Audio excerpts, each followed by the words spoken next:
live on your tablet, phone, and the KUTV app. This is 2 News Live. Thanks for joining us on 2 News Live. I'm Brian Schnee. It is Monday, August 7th. We're going to go in depth tonight on the move that is happening for Utah athletics. Pac-12 to Big 12. It's not happening tomorrow, but it is in the works. It'll be here before you know it, with the Utes taking on some different programs. Before we get there, though, let's take a look at what is making headlines tonight. A lot of these stories can be found on our website, KUTV.com. The mayor of Huntsville wants a change at a deadly intersection. Last month, a driver died after his dump truck crashed into Pineview Reservoir. That's at the intersection of Trappers Loop and US 39. The mayor and UDOT have a meeting scheduled for the end of this month. Also in our headlines tonight, this is a big one. President Joe Biden en route to the western United States this evening. It's part of a multi-day visit to this part of the country. The White House says the president will get to Utah sometime Wednesday after being in Albuquerque. Will take part in several events here in Salt Lake City, in this area, on Thursday. Happening tomorrow, abortion will be front and center at a court hearing right here in Utah. Lawyers for the state will ask a judge to lift an injunction on Utah's abortion ban. Planned Parenthood says they will argue the court should continue to keep the law on hold. Now, finally, in our headlines, we're following up on a wildfire burning in central Utah. This is just southeast of Beaver. It's called the Thompson Ridge Fire. Started Friday by lightning. Last check burned more than 1,000 acres. I was just talking to some folks working on this. No threats right now to any infrastructure. That's as far as we know. As we go in depth tonight, you can always get in touch with us during the show. Use the hashtag 2NewsLive. You can join us Facebook, Twitter, Instagram. All great places to find us. Very easy to get to us, and we will be in touch with you using that hashtag. So join us there. Going in depth now after a dozen years, the University of Utah leaving the Pac-12 for the Big 12. A lot of 12s in conversation. Some Utah fans weren't really surprised that the school is moving conferences. University President Taylor Randall, Director of Athletics Mark Harland, they spoke today with a news conference, how this new conference will benefit the university. Emma Riley joins us live from Eccles Stadium there on the Hill. Emma, what do fans think about this move? Well, I spoke to a longtime Utes fan who was also a future student, and he told me that he was excited to see that they would be joining the Big 12. You know, a lot of these other teams, he said, that are leaving the Pac-12, so he's glad that they're kind of following suit, and he's also excited to see the matchups and that they'll be back in the same conference as BYU. So he was actually surprised about it. I thought I would get mixed emotions and they'd maybe be disappointed, but he said he's excited to see that they've joined the Big 12 and is looking forward to the next season. Emma, what was said at the news conference today? I know I listened along for a little bit and brought some updates on 2 News at noon, but what was your big takeaway from the athletic director and the school president? Well, one of the biggest takeaway was how they've grown since joining the Pac-12 12 years ago, and just how it's helped their academics, and that's kind of what they're hoping for the future, being with the Big 12, that it'll bring that revenue into the university, help with academics, their academic program, and their athletic program, of course. So that seemed like the biggest takeaway, is that they're just really excited for the future, and also the future of streaming these games and how it will benefit the university going forward. Emma Riley live in Salt Lake City tonight on the campus there at Eccles Stadium. Emma, thank you very much. Continuing to go in depth on this, Utah Athletic Director Mark Harland said the athletic department is at an all-time high for donors right now. I caught up with a booster today about the importance of being in the Pac-12 and his emotion behind moving to the Big 12. As a Utah fan, you have to be extremely grateful for the Pac-12. Like what a stepping stone that was for us to get into the Pac-12, but at the same time, definitely sad about what's become of the Pac-12. Hopefully they go out and knock the doors off. And obviously from a Utah standpoint, we want it to happen. We're finally, I always feel like I'm saying this all the time, but I keep saying it year after year. I feel like we're finally getting the recognition that we're a great program. I think we really are a great program, and but every year I find myself saying I think we're getting more and more recognition that we're a great program. So it would be interesting to know from kind of the Big 12's perspective and their fan base, what's their opinion of the Utes, and how do they feel? Like if we're coming to play their team, is it like crap? They're coming to play us, or is it like, oh man, this is an easy game? I think, maybe the Big Ten would have been nice, but where we landed, there's some great teams in that conference, and also the rivalry, like whether you like it or not, it's back, and it's just there, right? Most stressful game I think for BYU and Utah fans there is. And there's kind of some externalities to that game also. But that game being back on is bittersweet. I think it's great, but man, when you lose that game, it definitely stings worse than probably losing any other game. As a donor, does this motivate you to be more involved? The shift now? What do you think? Yeah, I think so. If I feel like it's going to pay off, right? If you feel like, hey, they're going to be able to do something with this, there's nothing worse than putting your money out there and feeling like you don't get a return on your investment. But if you feel like they're going to take those funds and do well with them, then absolutely I would be more inclined from a donor's perspective to donate more. I think overall, heartbroken about the Pac-12. Super sad that the demise of that was just like a plane falling out of the sky almost, that they couldn't figure it out. All right, he's back again. David James with us here. You were in the media scrum today. The last bite was the best bite. You were listening. He hit like three awesome. good things there. Yeah, I'm not an anchor. I listen. Yeah, right. Well, you listened, you retained, you listened to the president today. You like that. You listen. The floor crew knows. Keep going. I'm sorry. What were you saying? You listened to the president today, yeah. and you listened to all the words. You listened to Mark Harland today. I did. You asked a question today. I did. What was your big takeaway from about the 20, 25 minutes or so of what you heard? Well, there are multiple takeaways, and I think the point about that you just said about the Big Ten would be great, and they got that question in the press conference, but there's some things you can say in a press conference and some things you can't when you're the president and the athletic director. And I think I moved here to work at Channel 2 in 1992, and pretty much from the time I got here, the Utes were chasing the Pac-12. How do we get into that league? Will they expand again like the Arizonas? What do we have to do? And it was 2 decades of work to build the program up, to be in the right place at the right time when things broke their way and they got in. And I feel like from Friday forward, the Utes will be chasing a spot in the Big Ten for however long it takes. They'll be chasing it academically, they'll be chasing it athletically, they'll be chasing it with personal relationships. It's where you need to be. I think the fans know it, I think the boosters know it. The Big Ten and the SEC have more money and better access to broadcast their games than anybody else in college football. Everybody wants to get across the finish line into the Big Ten. They couldn't say that today. It's not the thing to say. You're going out on a date with somebody in the Big 12. You can't say you want to date somebody over here in the Big 10. It would be wildly inappropriate, but I think it's true. So they're seeing this as maybe a stepping stone right now.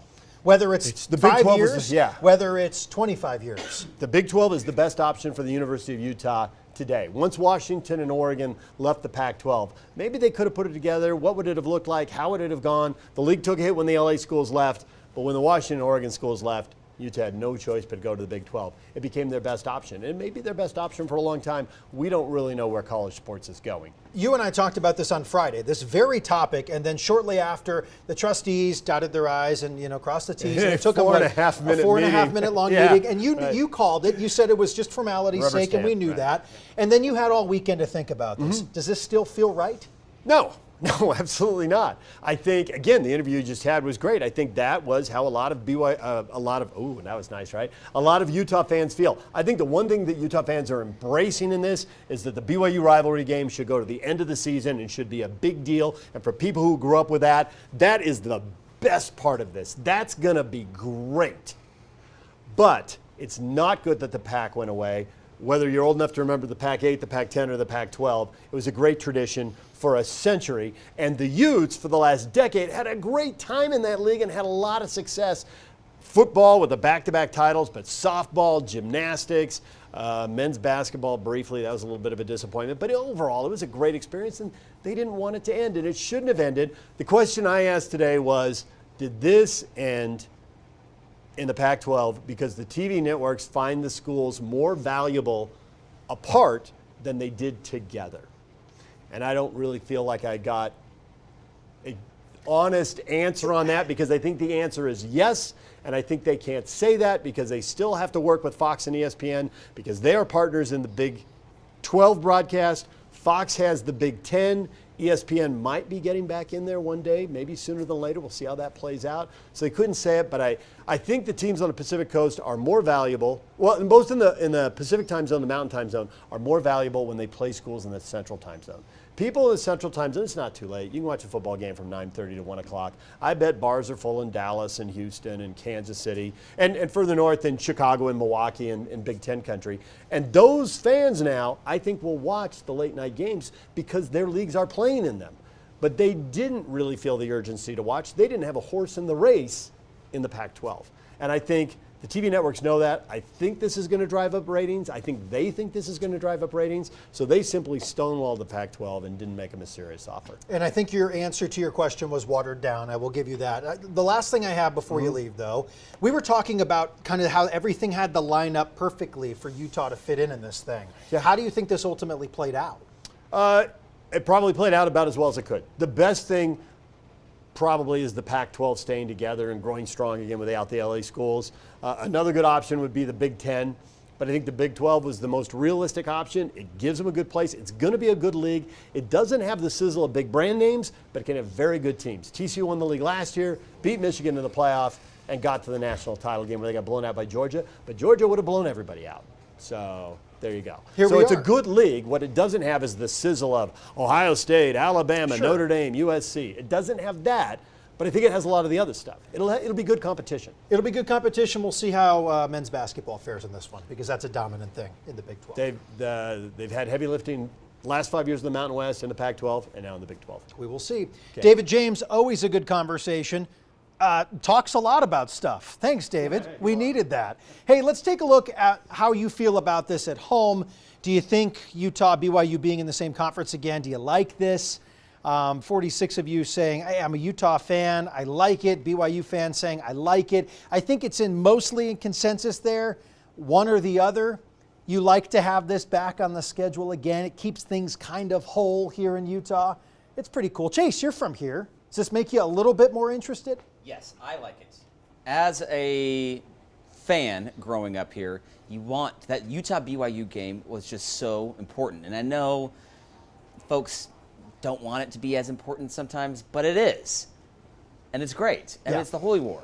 It is. And people go all out for it. So Of course they do. I'm glad. I mean, even talking to the gentleman who's a booster, a donor of the, of Utah Athletics today, he was very excited about it. He thinks it's a big deal, and it'll be very interesting when it comes back. It's a good rivalry. Let's talk about what's on our screen here. I mean, what a remarkable August it has been for Precip. I know we're looking at Salt Lake City. I keep thinking back to Corinne, our friends in Honeyville up there that got just so much 3, rain 4, last 5 week. inches. That's right. A lot. And this is a lot for Salt Lake City as well. For the month of August, Salt Lake averages about a half inch of rain. But sometimes with the monsoon, you get all or nothing. And that's exactly what happens. We've had 3 Augusts in just a few days, and we're not done with the month quite yet. So we'll see. And last year was actually a pretty wet August as well. So we're doing good in the month of August. This does lower our fire threat. However, as we're seeing down in southern Utah now, it doesn't take very long. We can really dry out that vegetation once the monsoon turns off. Yeah, there's a couple areas in particular that are dry, and there's weather warnings in place for those pockets tomorrow. We'll get there when we do. Let's take a look at your forecast. Yeah, we're tracking a cold front that's going to be moving in. That's going to help really boost our rain chances, and we're also going to see some cooler temperatures moving in. Down in southern Utah, you're really not going to have the impact. You're going to have the wind, unfortunately, and that's why fire danger is going to be very high tomorrow. If you're at any of our state or national parks, no risk of any flash flooding, but then we got some tropical moisture moving in. So there is a possibility for flash flooding on Wednesday, Bryce Canyon, Capitol Reef, Grand Staircase, Escalante, and Zion National Park. And I think maybe Thursday could be your best chance for rain. So more of that in just a moment. I mentioned, though, right now we're dry and quiet. We got some cloud cover moving into northern Utah. That's the beginning. It's all because of this storm that's going to be clipping northern Utah. Right now, some decent rain now pushing through Boise, lots of lightning and gusty winds. Some of this is going to try to roll in by tomorrow morning. So I think the best chance for maybe the heavier rainfall will be near the Idaho border. But we might get a light shower here along the Wasatch Front. This is midnight, still pretty dry, thicker cloud cover. And then as we head into tomorrow morning, 4 a.m., light showers possible on the Wasatch Front, but some heavier rainfall in Idaho, maybe Cache Valley, Bear Lake could see a thunderstorm through tomorrow morning. This is 6 a.m. You can see maybe some heavier rainfall towards Logan. But again, just a few sprinkles, I think, along the Wasatch Front and a cool down coming our way as temperatures drop about 5 to 10 degrees and maybe a couple lingering showers during the morning hours. But I think we'll have clearing skies by the afternoon. Temperatures, take a look, 70s and 80s for highs, low 80s along the Wasatch Front. Hey, you might need a light jacket if you're headed to Park City, only a high of 73. We'll be in the mid-80s, though, in northeastern and central Utah. St. George, a little windy, but temperatures not as hot in the upper 90s. So I mentioned the tropical moisture. There's actually a tropical storm, or what was a tropical storm, Eugene. It's now moving into some colder water and it is weakening, but some of this moisture is going to be spreading into the desert southwest as we head into the middle part of the week. So we've added a slight chance for a pop-up thunderstorm on Wednesday in St. George and southwestern Utah. But as I mentioned, Thursday could be your best chance for that rain, maybe a risk for flash flooding at some of those state and national parks. We're still dry on Thursday in northern Utah. Some of this moisture might be moving in Friday, Saturday, Sunday. So I have added a slight chance for a stray thunderstorm. I don't think we're going to have a ton of moisture to work with, though, so nothing like what we had a few days ago. St. George, Wednesday through Friday. Thursday's your best chance for rain. Look at the temperatures in the mid-90s. That's below normal, not bad. Upper 90s this weekend. Triple-digit heat returns, though, next week. Salt Lake, we have 82 for tomorrow, maybe a couple of sprinkles in the morning. Sunny on Wednesday, hotter, 91, but we won't stay too hot, low 90s, which is kind of near normal, if not just a degree or two below normal. And then an isolated thunderstorm is possible Friday, Saturday, and Sunday. Those overnight temperatures pretty comfortable, Brian, in the upper 60s. So we are cooling off, not too hot. I'm loving our August pattern. Again, I know you are. You've been hanging out at the pool, trying to soak it all in this weekend. It's good. Yeah, the weekend was great. Yeah, it was temperatures upper 80s, not too hot, really comfortable. Yeah, and we deserve it after a couple of those weeks that we had. July was just fourth hottest on record, 12 days in the triple digits, so 80s and 90s all day. All right. Well, that looks pretty good. I mean, for what it is. Okay. I'll take it. No complaints. Nope.